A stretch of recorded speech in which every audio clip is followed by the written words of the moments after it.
کیا اقامت کا جواب دینا درست ہے اور ضروری ہے؟ نہیں، اقامت کے جواب کا ذکر نہیں آتا ہے، صرف مؤذن. لیکن کچھ علماء نے کہا اذا سمعتم المؤذن فقولوا مثل ما يقول المؤذن.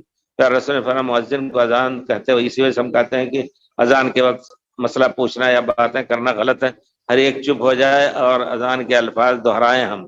اذا سمعتم المؤذن فقولوا مثل ما يقول المؤذن، مؤذن جس طرح کہہ رہا ہے وہی الفاظ کہو. الا الحي علتين، حي على الصلاة حي على الفلاح کے وقت کیا کہیں؟ لا حول ولا قوت الا باللہ، لا حول ولا قوت الا باللہ.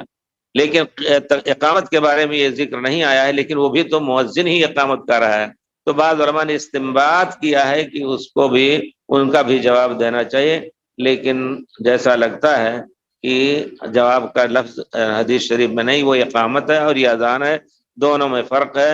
اور پیارے رسول حضرت بلال کو کہتے تھے اذان کہو اور اقامت کہو، تو دونوں کا الگ الگ حکم ہے.